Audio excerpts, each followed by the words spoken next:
All right, Shalom. First and foremost, I'd like to start off by giving all praises to Yahweh Bashem Yahweh Shai Bashem Rachak Wadash. Double honors to the apostles and elders, a great millstone who rule well. And also honor and salutation to those of you who are of the hopeful elect and are out there teaching the word of sincerity and truth. All right, so I wanted to get into this topic regarding nationality and genealogy, and how it's determined. I was watching one of those YouTube shorts, and it was a clip from the Joe Budden podcast, and they were asking one of the co-hosts, who happens to be what they call in today's day and age mixed race, and they asked her, does she identify as white or does she identify as black? She said no to both, which I don't understand, but they teased her about it. She had said something silly, and they teased her about it. But most people don't know how nationality is determined. There's a lot of confusion out there in the world. You hear a lot of people say I'm mixed, or you ask somebody what their nationality is, they'll say I'm a mutt or something like that. And you really can't mix your nationality. You can't mix your race, right? Your race or your nationality is determined by who your father is, right? And once you start to understand that, then all things will make sense, right? And this is further proof that the Bible is the superior wisdom on the earth. It removes all of the confusion from every facet. I think I talked about that one of my last shows. The scriptures touch on every facet of life, right? And it removes the confusion out of those things when you have one source of wisdom, have one source of information, which is the scriptures. So I want to first go where I want to go first. I got a couple of things pulled up here. Let's go here to genealogy, right? This is from the online etymology dictionary.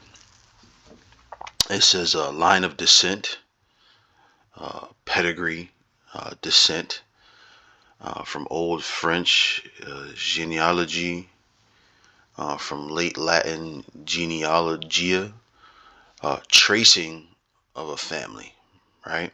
It says from Greek genealogia, the making of a pedigree, right? So let's look up that word, pedigree. But genealogy and pedigree both are words that are used in the scriptures, and we'll get to them in just a second. But I have pedigree pulled up here as well. It says genealogical table or chart, pedigree, a variant of Old French pedigree, foot of a crane, right? And so they explain down in here why it says foot of a crane. If you look at the foot of a crane, it looks the way we would draw a family tree today. So that's what this word comes from, right?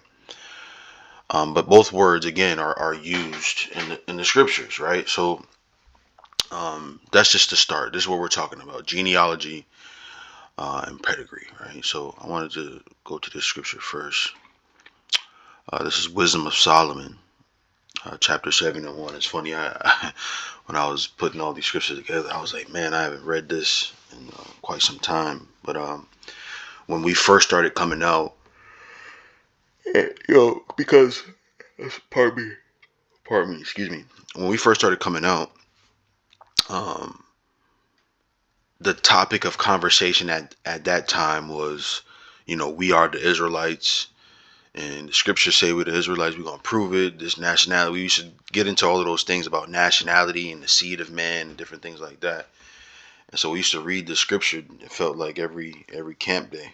Um, but now, I think people get the picture, especially when they're dealing with us, what we mean. But again, let's keep going. It says, this is Wisdom of Solomon 7:1. It says, I myself also am a mortal man, right? Like to all, and the offspring of him, right? That was first made of the earth, right? So offspring, let's look this word up, offspring. Oops, let me go back real quick. You gotta be careful with this. Let's go to open up another Google here. Let's go offspring um, definition. It said a person's child or children, right? The product or result of something, right? Children, sons and daughters, progeny. Actually, let's look up that word, progeny. A descendant of the descendants of a person, animal, or plant, offspring, right? Or progenitor. Okay, it's the same word. Let's see what they got up down here. Oh, they got everything open. Up, beget, right? So now we're getting a little bit closer, right? From Latin, progenere, to beget, right? So let's go back. All right, so it says, I myself also am a mortal man, like to all, and the offspring of him that was first made of the earth. And in my mother's womb was fashioned to be flesh in the time of 10 months.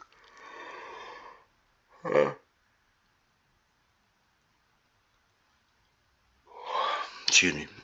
Um, it says, being compacted in blood of the seed of man, right? So now we we use I think I was gonna say we use in modern times, but obviously in biblical times too, the term seed, right, is a how do we say, a simile or a metaphor to sperm, right? And so seed, we as we know, comes from what? Fruits and vegetation, right? Those fruits and vegetation have seed in them, right? And that seed is what determines, right, what the fruit is, right? So for instance, if you take the seed of an apple and plant it in the ground, an apple tree is going to spring up, right? Same thing with oranges, the same thing with mangoes and coconuts and so forth and so on. If you take the seed of that plant, right, and you plant it in the ground, what's going to come up? That same fruit that seed came from, right? So when you go here to Genesis, it talks about that a little bit. So this is Genesis 1:11. It says, and the Most High said, or and I should say, and the power said, let earth bring forth grass, the herb yielding seed, and the fruit tree yielding fruit after his kind, right? Whose seed is in itself upon the earth, and it was so, right? And the earth brought forth grass and herb yielding seed after his kind, and the tree yielding fruit, whose seed was in itself after his kind, and the power saw that it was good, right? And so again, the reason why the term seed is analogous to uh, the seed of a fruit, right? Or let me say it this way: when you use the term seed as in an offspring, and the reason why it's analogous to seed and the fruit, because it's the same thing, the same principles exist in the seed of a fruit, right? So when you take that seed out of that fruit and plant it in the ground, right, that same fruit is going to come up, right? That seed came from, right? It doesn't matter if you plant it in the U.S. or if you plant it in Russia or if you plant it in Brazil, if you plant it in um, Australia, right? Doesn't matter where you plant that seed, whatever that seed came from is going to spring forth out of the ground. Okay. And so that's how nationality is determined, by the seed of the father, right? And so when you understand that, right, what happens is, where you have, well, I'm part this and part that. I'm 10% this and 90% this, or my mom is this and my dad is this. It shrinks that down, and then you get the 18 nations, right, that it speaks of in the scriptures, right? All nationalities come, or if, let me say it this way, go back, right? So if you say, let's say Elam, right, or an Elamite would go all the way back to a man named Elam, right? If you are an Israelite, your lineage will go all the way back to a man, right, whose name was Israel, right, or in this case, name changed to Israel, right? And so that's how nationality is determined. Nationality is determined by the seed of the father. I was messing with my lady one day. We got into a a debate. It wasn't nothing heated, but I told her, this is before I had kids with the lady, but I told her, if we were to have kids, my kid and your ex husband's kid are not siblings technically, right? If you do it technically, because, for instance, right, if I take an apple seed, right, and I plant it in the same patch of land with, say, a mango seed, does that make those two fruit the same fruit? No, it just was planted in the same ground, right? So we were going at it one day, and I was trying to explain it to her. Then I overheard her arguing with somebody else with my argument points. But to the point, right? Uh, your whatever you are is determined by the seed, right? Not by the ground that is planted in, right? Or the woman that is planted in, right? So let's keep going. I want to go here to Matthew, right? Because we talked about that word beget, right? So this is Matthew 1 and 1. It says, the book of the generation of Yahweh Shai HaMashiach, the son of David, the son of Abraham, right? And so when you go through this, Matthew, the first chapter, what you're going to see is a man who begat another man, and so forth and so on, all the way down until you get to the Lord Yahweh Shai, right? And so this is his genealogy, right? Or generation. So let's look up this word generation in here.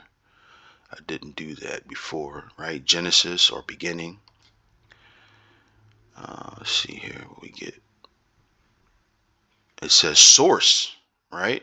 So it's basically saying the source of the Lord Yahweh Shai, where he came from, what is his paternal lineage, right?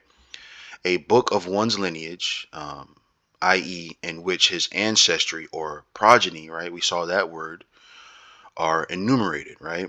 Used of birth, nativity, right? Or native, right? Where are you? Where when someone says what land are you native to, they're really saying what man you come from, right? Because all the lands got their name from men, right? The land of Israel got its name from the man Israel, right? The land of Elam got its name from the man Elam, and so forth and so on, right? Of that which follows origin, right? Existence, life, the wheel of life, other explain it, the wheel of human origin, which as soon as men are born begins to run, right? Its course of life, right? So we're starting to understand a little bit, right? Let's back out of this a little bit and then go here. So this again, Matthew's the first chapter, is the genealogy or the generation or the origin of the Lord Yahweh Shai HaMashiach, where he came from, right? It says the son of David, the son of Abraham, right? And so it goes all the way back to our forefather Abraham, right? But what you'll see over and over again is the word beget, right? So let's look it up here. See, and all these words that you'll notice that GEN is the either the prefix or the main part of the word, right? Which goes back to the word gene or seed, right? Right? It says of men who fathered children. You see? Right? And so that's how the Lord Yahweh Shai's nationality is determined, and that's how all men's nationality is determined, right? Or all people's nationality is determined. To be born, to be begotten, of women giving birth to children, right? Metaphorically, to engender, cause to arise, excite, right? So forth and so on. So let's go back to this for a second, right?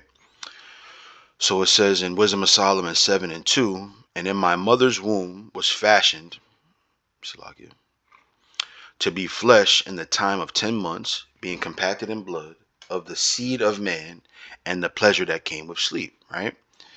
And when I was born, I drew in the common air, and fell upon the earth, which is of like nature, and the first voice which I uttered was crying, as all others do, right? I was nursed in swaddling clothes, and that with cares, for there is no king that had any other beginning of birth, right? So this is how all men are born. This is how all people are born. You are the progeny, or let me say, the progeny of your father. Okay? So whatever your father is, going all the way back through his father, and then his father, and then his father, all the way back to the beginning, that is your nationality, right? So there is no, my mom is this and my dad is this. No, it is what your dad is, right?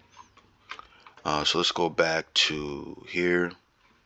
Let's back out, right? So again, the word beget. So let's look it up here in Google's definition of beget: to father, right? To cause or create, and that's from Collins English Dictionary, right? So when you say beget, right, that means the father had another son, had a son, had a son, had a son, all the way down to you, right? And if you are a woman, right, your father's, unless he has other sons, your father's, let's say, progeny ends with you, because now you are going to birth another man's progeny, right? And now you carry his seed, okay? So the sons carry on the father's progeny, right? Or progeny, rather, and the woman's ends the father's progeny, right? And carries on the progeny of another man, okay? So I pulled, what's this? No, this one is the one I want. I was trying to look for some articles that spoke to um, patrilineal descent, right? And this is what came up. And I guess this guy who wrote this had I guess a bet going on. Let me read it. So this is the Judaism used to practice patrilineal descent, right? And there is no use to it's not about practice. It is what it is, right? The man carries the seed skeets into the woman, the seed then swims to the egg, then the egg is fertilized, and the flash of light happens, as they say, and then that baby starts, or that child starts to grow in the womb, right? That is not a practice. You don't get to say, okay, this is how we're gonna do it today, but next month we're gonna do it a different way. And it's not a practice. It is what it is, right? But let's read a little bit of this. It says, I just made a bet with a friend for a cup of coffee. He is asserting that Judaism used to be a patrilineal religion in the beginning, and then changed to being matrilineal. I never heard this and find it hard to believe that the law changed. Who is right? Well, I'm going to tell you, your friend is right, right? It became matrilineal, and you'll see in here, right here. This is the main problem, the Talmud. Something completely different than the law, statutes, and commandments that were given to Moses, right? Let's read a little bit more. It says, what your friend claims is a common assertion, which actually has some validity. It has all the validity, but not in the way he is thinking. First of all, it is well established in Jewish law, right? And that's the first problem. It's Jewish law that Jewishness follows the strictly maternal line. And how could that happen? right? It's the seed that's the child, right? So why would it follow the maternal line, which is just simply the egg, right? It says in the Talmud, whatever this bullshit is right here, this position is accepted without debate, and that's the problem, right? Because when you go into the scriptures, and I have it pulled up here in Numbers, right? This is Numbers. I thought I had Nehemiah open too. But let's go here. This is Numbers 1 and 17. It says, and Moses and Aaron took these men, which are expressed by their names, right? And they assembled all the congregation together on the first day of the second month, and they declared their pedigrees. There's that word again that we got from here, right? Genealogical table or chart, right? After their families by the house of their fathers, right? According to the number of the names from 20 years old and upward by their polls, right? As the Lord commanded Moses, so he numbered them in the wilderness in Sinai. You see? So it was about the father. Look, already the children of Reuben, Israel's eldest son, right? So here it is. You got Israel or Jacob, his oldest son, right? And how are the tribes named? The tribes were named not by Jacob's daughters, because he did have daughters. The tribes were named by his sons, right? When the blessing was given to Ishmael, what was his blessing? That he would become a father of a great nation, right? And they also had 12 sons or patriarchs, okay? This is why when the scriptures talk about the promises, right? The promises, what does it call it? The promises, whose are the fathers, which the fathers are Abraham, Isaac, and Jacob, right? When the scriptures talk about inheritance, right? There's laws in the scriptures that talk to inheritance. That inheritance goes to the son unless the father didn't have any sons, and then that lineage went to the daughter. Okay, and this is world history. This hasn't changed, right? So I think there's another one in Nehemiah. I think it was Nehemiah. Was it 7? Let me see here for a second. Just bear with me. I had it. I thought I pulled it up, but I think I pulled it up in here. So I find it and then Nehemiah 7 and 5. Nehemiah 7 and 5. Nehemiah 7. Alright, so this is Nehemiah 7 and 5. I'll start at 4 here. It says, now the city was large and great, but the people were few therein, and the houses were not builded. And my power put into mine heart to gather together the nobles and the rulers and the people, that they might be reckoned by genealogy, right? Right? So we know genealogy. Matter of fact, if we go to it, you got pedigree, right? And then when you go to pedigree, I think the word begat is in there. One of them had begat in there. I don't think it was this one. But you get the picture, right? You get the picture. You can find it, right? It says genealogy. And I found a register of the genealogy of them which came up at the first, and found written therein, right? And it says, these are the children of the province that went up out of the captivity of those that had been carried away, whom Nebuchadnezzar the king of Babylon had carried away, and came again to Jerusalem and Judah, everyone into his city, right? And so when you read through this, right, these are all the men of the nation, right? So that's it, man. There's more scriptures. I just pulled up these few nice and simple ones. Your nationality or your genealogy is determined by your father, right? And again, as I said at the opening, this is why the scripture should be the wisdom of the world, because it removes all confusion. All right. So with that, hopefully that was edifying. I want to give all praises to Yahweh Ba'ashem Yahweh Shai, Ba'ashem Rachak Wadash. Double honors to the apostles and elders of Great Millstone who rule well. Honor and salutation to the elect. And with that, I say shalom.